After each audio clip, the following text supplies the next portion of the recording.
right, everybody. You are now tuned into the Dreammaker podcast. As you can see, some things have changed. Some things have changed. Yeah, something have changed. As you can see, I finally got my brand logo up, illuminating. You know what I'm saying? Illuminati. Look at that right there. So we in a good space. We in a good space. I'll say that. We in a good space. Also give me a couple of these. I'll use these as coasters or whatever. And that's pretty much the new vibe in here. It's a little vibe in here now that I got this. You know, it creates a little backlight, and sometimes you need that. See, I got the Dreammaker here, podcast, the bread. You know what I mean? The joint fire, son. All right, so we gonna get right into it. Yo, I ain't gonna lie. I ain't gonna lie with you. I ain't even gonna lie with you. I went to a party, son. I went to an early 2000s party. I think I told y'all about it. I promoted it, and boy, bumba, that joint was jumping. Yo, listen. Like, sometimes you doubt. You got a little doubt when you hear, oh yeah, come to my party. Yo, I'm glad I went, yo. That joint made me feel like I was fucking 16, son. All the jams was playing. I got me, wait. Shout out to G Fancy. G Fancy. All right, he got me a cup, got me a table. I mean, obviously I paid because I'm here to support the business. Bottle of Moet's was there, Don Julio, music all night blasting. Wait. And the joints though. Listen, it was so bad, I had to put my hater blockers on. I had to put my shades on. I was like, damn, son. Damn, it's too much of them. It's too much of them, dog. It's too much of them, dog. So, for those of you who went, whenever there's a G Fancy party, I'm pulling up. Especially a G Fancy brunch. Whenever there's a G Fancy brunch, I'm pulling up. The food was busting. The drinks was lit. The vibe was right. The DJ was on point. I don't know where you're going to find that at. And today, I don't know where you're going to find that at. That joint felt like an early 2000 basement party. Facts. That joint was popping. Man, I'm still thinking about that. That shit crazy. And I had to pull up there, represent, you know what I'm saying? Diplomatic immunity, you know what I'm saying? Rock my diplomat joint. I was worried that wasn't gonna come in time, but it did come in time, you know what I'm saying? I had to rock my diplomat joint, get right.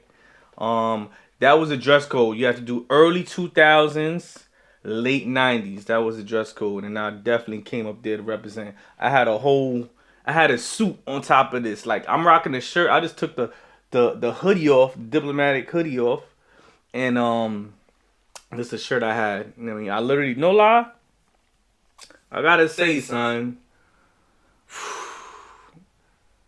when G Fancy throw a party, hands down, and I'm an older cat, hands down, that joint be popping. Shout out to his whole team. You know what I'm saying? I'm gonna tag y'all, whatever.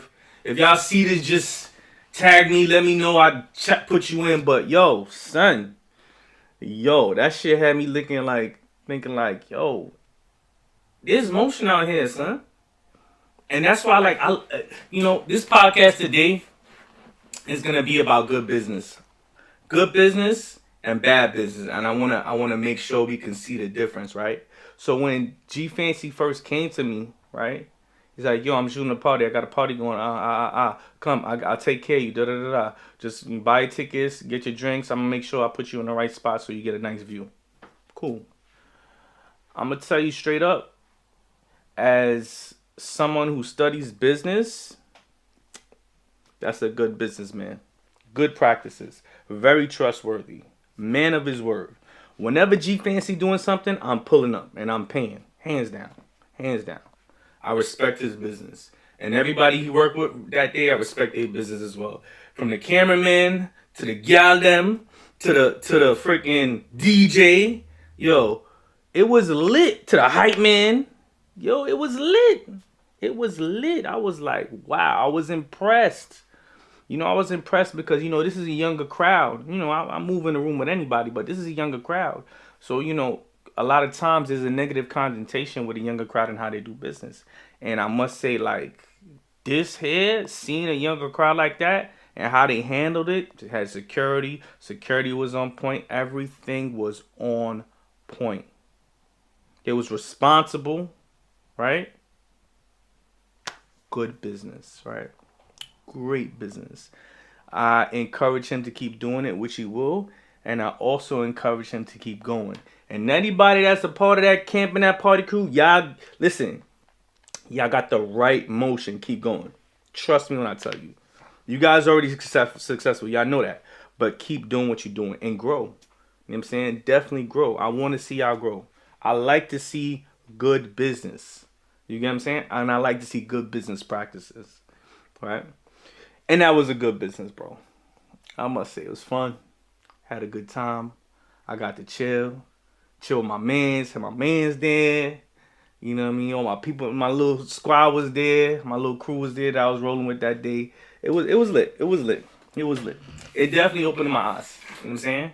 Opened my eyes to the possibility, like, I'm versatile in business, but the club thing, I kind of doubted it.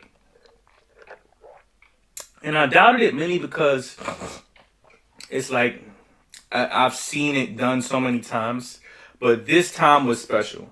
This time was special.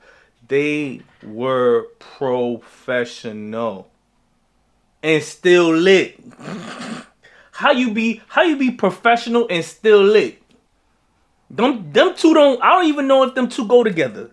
It was professional, but it was still lit, son. Yo, I like that. I really like that. Like, yo, whenever y'all throwing something, whatever y'all got going on, let me know. I will post that pro bono, son. I want to see people do well. I'm here to promote good business and good business that does well. Good practices, bro. Great practices. I like that. Fast forward now. We're going to talk a little bit about bad business, right? And, y'all may not know this, but I'm in kind of I got mixed feelings because, I had a good time. You know what I'm saying? I went, had a good time. And then when I came back to the crib, it like my buzz was killed. You know what I'm saying? I'm nice, licking the system, feeling good. And I come back to the crib and I see a letter, right? And that letter is from E-ZPass, right? It's a bright orange letter. So, this is where we go into bad business, right? And I'm not going to sugarcoat this. E-ZPass is a horrible business. It is what we call a predatory business, right? The thing with E-ZPass, right? E-ZPass has a system that's set up, and if you take a step back and look at it in hindsight, it's confusing. It's absolutely confusing. You get charged for tolls. The late fees are astronomical. If you're late, and I had to sit down and study their business model. Their business model is literally, it's not a business. It's not. It's prey. Like when you sign up for E-ZPass, you're saying, come take all my money. That's what you're saying when you sign up for E-ZPass. Every late fee is $50. Cool, I know. You thinking like, okay, well, that's expected, right? If you late in business, you should pay a fee, right?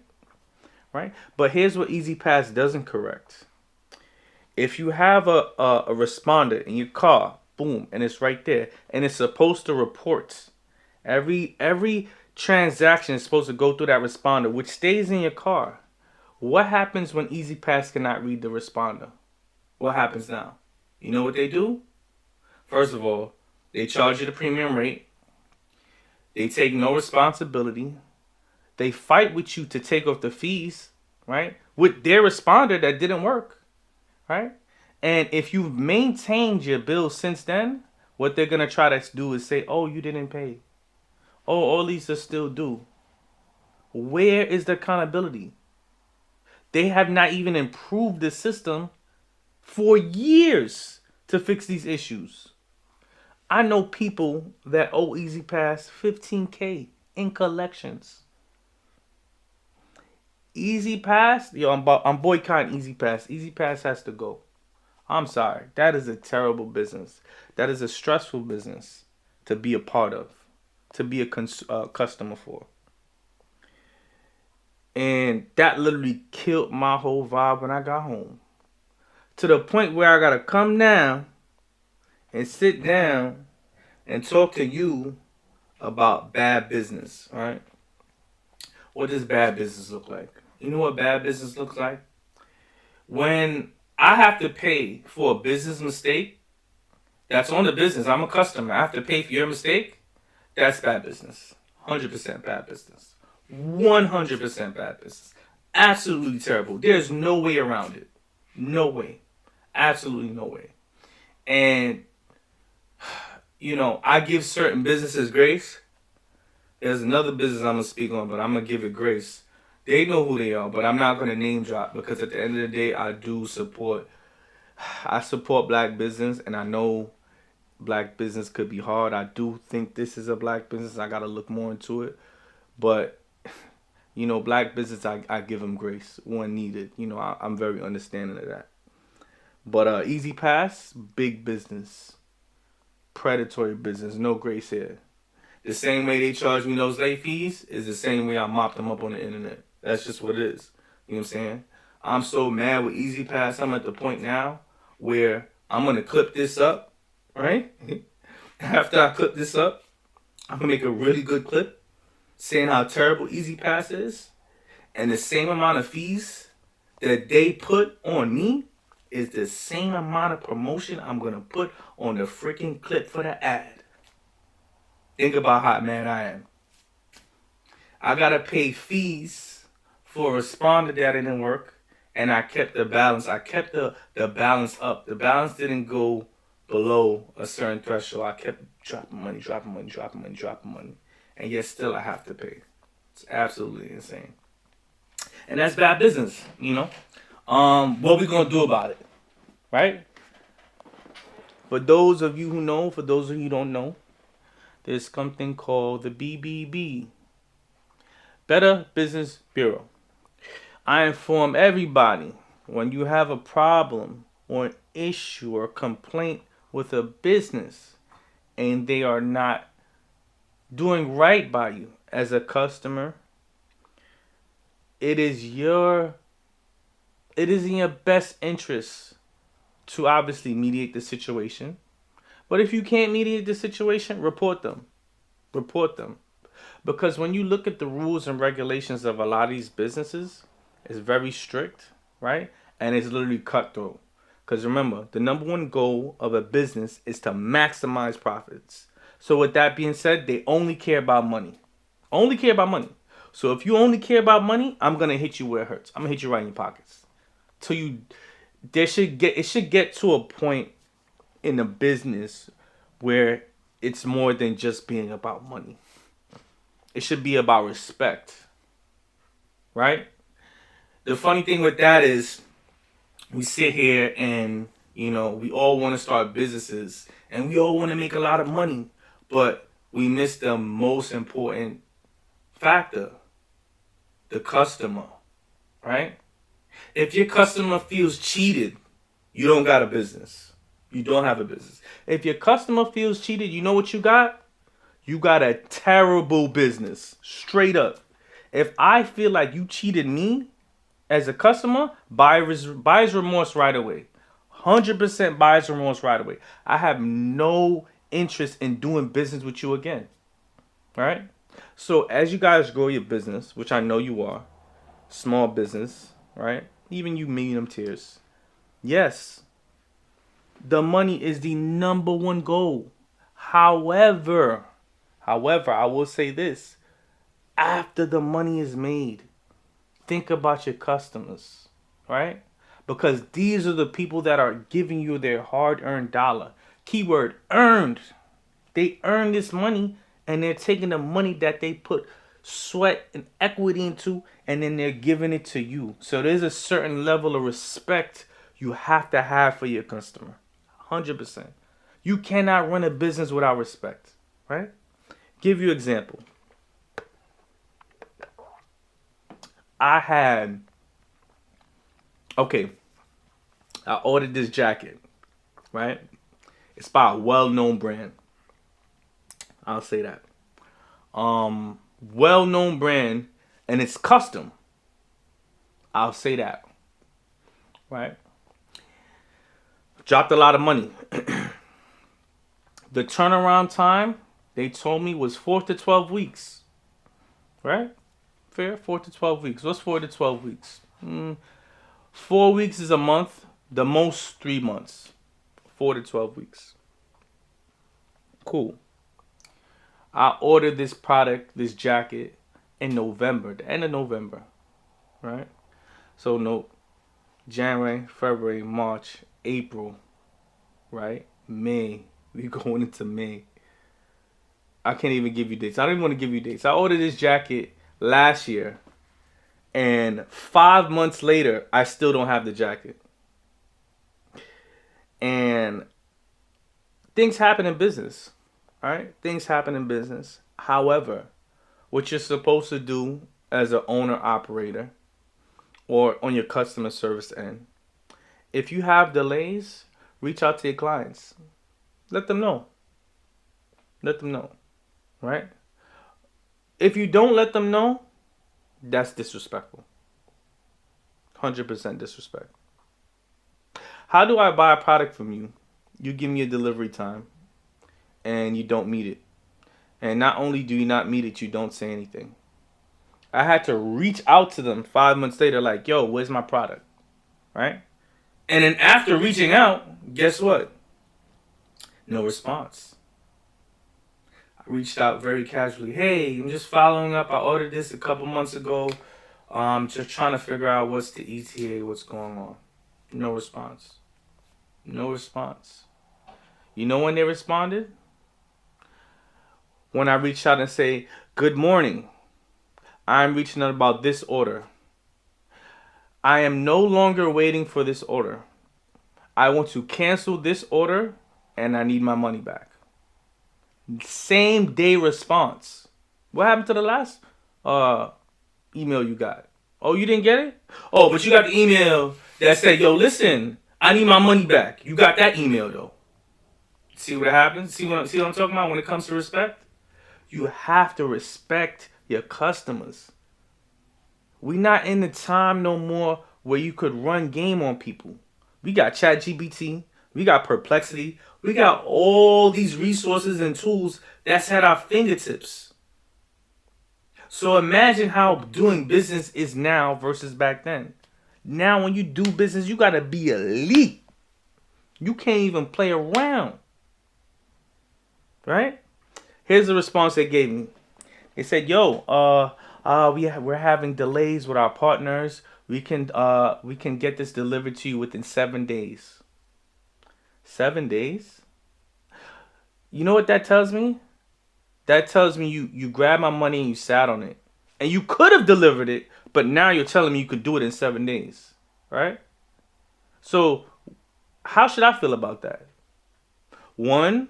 The first thing I'm going to think is, yo, you're going to rush this. You're not going to do this correctly. You're going to rush this to get this to me because I'm asking for my money back. That's what you're going to do. I can never agree with that. As much as I want the jacket, I can't agree with that. As a customer, principles become very important when you're dealing with businesses, right? 7 days tells me that you had everything you needed to ship me the product. You could have gotten this done way before then. But now you're able to turn that product around in 7 days after I reached out to you? What if I waited longer? You still wouldn't have done it. So, I say that to say this. Even a non-educated consumer has access to tools that are gonna get them wiser on how people do business. I reached out, I used ChatGPT. I said, "Yo, listen, this is the time frame. This is going on. How should I respond?" Send it right away.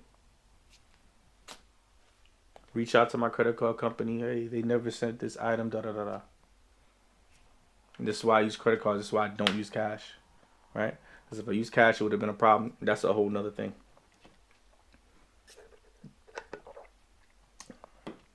It's imperative when you do business that you do business with respect. And I'm very big on that. You know, when you do business like that, it's like a slap in the face. Like, give me the money. See you later. See you later. I'll take care of it when I take care of it. Business doesn't work like that. Business absolutely doesn't work like that. Now, back to E-ZPass. So, I know I'm not the only person experiencing this. I know that for a fact because E-ZPass is so bad. E-ZPass is so bad. I went online and all I've been reading was complaints. I'm like, damn, that is a bad business, right? And it's a crucial business because it involves traveling and transportation. So they have a gridlock on a system where people have to work with them, right? There's no alternative option, right? The alternative is you pay the premium and it gets mailed to the house. That's the alternative, right? I'm actually thinking to myself, I'm looking at what it costs me to take tolls.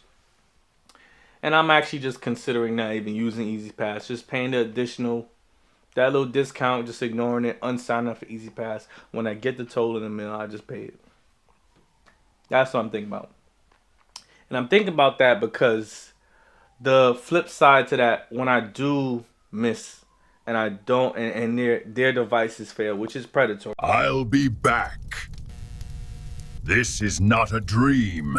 This is the Dream Maker Podcast. So, back to our regularly scheduled programming.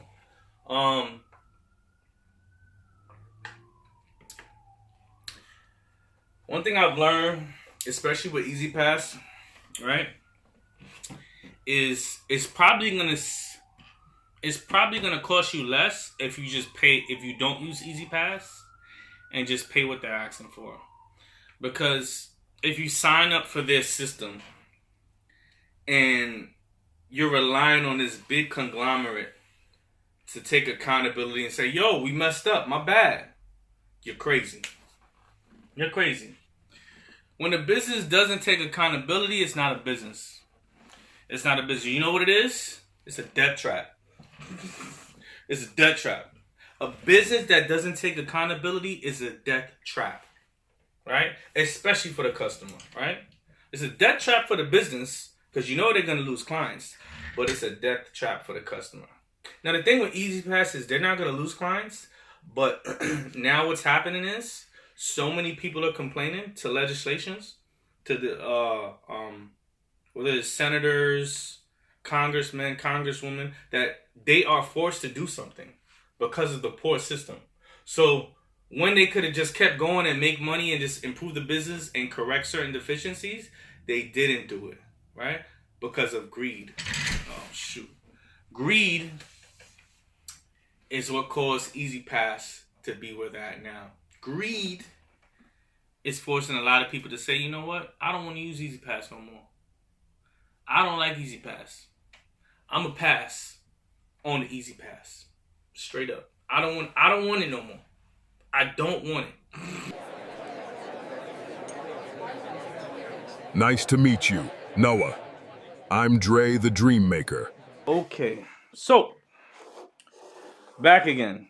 A lot of disruptions, but we'll be fine.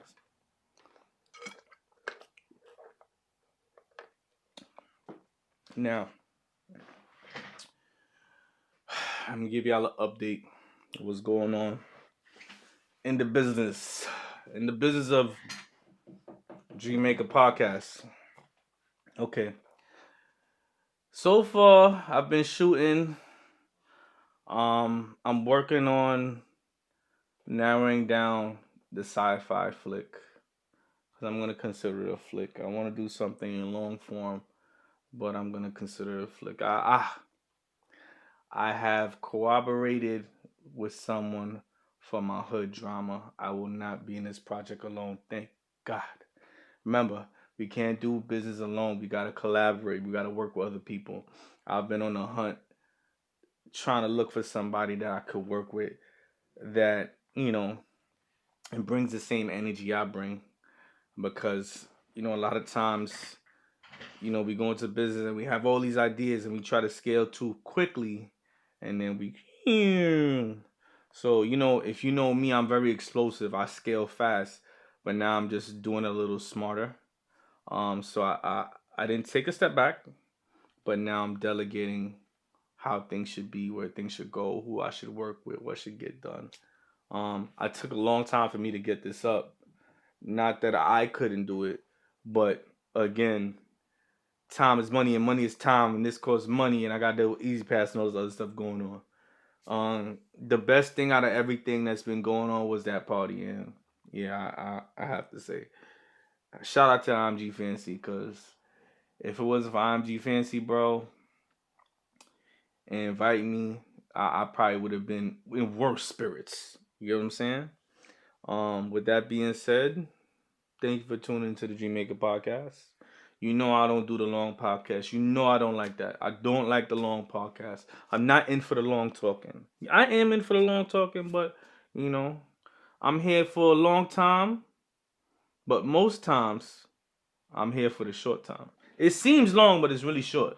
You know what I mean? Because again, like I always tell you, y'all attention spans is terrible. Y'all can't keep track of what's going on. With all due respect, y'all got things going on. Y'all ain't got time to listen to little old me. You know what I'm saying? Oh, shout out to yo, peep game, peep game, peep game, peep game. Yo, shout out to Dipset. You know what I'm saying? I'm not a Harlem boy, so I just want to establish that I am from Brooklyn, Brooklyn native, but that was my era. I grew up off of Dipset, Cam, Jewels, Hellrell, all of them. Jim, Cam, Jim, Hellrell, Freaky Zeke, all of them. Anybody that I didn't list, trust me, I listen to y'all. You know what I'm saying? I was a part of the set, at least in my mind at that age. You know what I mean? Dipset was the movement that I chose. That's what I chose to dress with. You know what I'm saying? For this late '90s, early 2000s party, I chose Dipset. Dipset was the group of my era. Like Dipset came out, and boy, everybody wanted to be Dipset. It don't matter if you was from Brooklyn, if you was from Harlem, if you was from Queens, you wanted to be a part of Dipset. Down with the set. So, just for nostalgia, I got some Diplomat shirts, and I got some Diplomat shirts and some crew necks and some hoodies and stuff like that. But then I said to myself, I'm like, yo, like, you know, I fuck with Dipset. I fuck with Diplomats. I fuck with Cam. I fuck with Jim. I fuck with all of them. So I definitely gotta, you know, show love over there. Um, it's funny. I can't speak on a situation because there's issues in any camp. But I'll say this: what they did in the time that they did it at changed the whole landscape of multiple industries. They changed the music industry. They changed the fashion industry. They changed. Now look at what they changing. They changed the podcast industry. Like we talking about brothers who, when they get in, they do their thing and they do well. You know what I'm saying? Shout out to Cam. Shout out to Jim Jones. Shout out to Dipset, or at least what it used to be. Shout out to Diplomats. You know, um, for me as a fan, as a consumer, I'm not really looking at it no other way. I'm not here to pick sides on what they got going on, but you gotta remember, like when I was consuming Dipset, I was still a kid. I was a teenager, so to see how it was, and then even see where they at now, like I'm happy for those brothers. Like, You know, I grew up over that. I grew up over Dipset. Dipset was it for me. You couldn't tell me nothing. Jewels! What? Man. It is what it is, bruh. Nostalgia is important. You know, with that being said, again, I gotta give my another shout out. Shout out to IMG Fancy.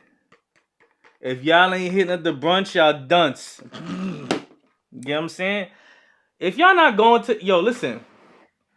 I'm gonna say this, right? If I was to throw a party, right? If I was to throw a party, that's exactly how I would want it, right? And that speaks volumes from somebody like me, cause yo, for real, I have a certain level that I like stuff to be at. You know what I'm saying? I like my stuff to be up here. And that party, mm-mm-mm. Yo, shout out to IMG Fancy again. I don't know if I'll clip this up or clip the other one up, but I'm gonna tag you somewhere in here if I can. You know what I'm saying? I know you've been hitting me up. We be in contacts and stuff. And yeah, we gonna stay in contact, nigga. We gonna stay in contact, man. Cause you lit, nigga. You lit. So with that being said, thank you for tuning to the Dream Maker Podcast. And like I always say, peace.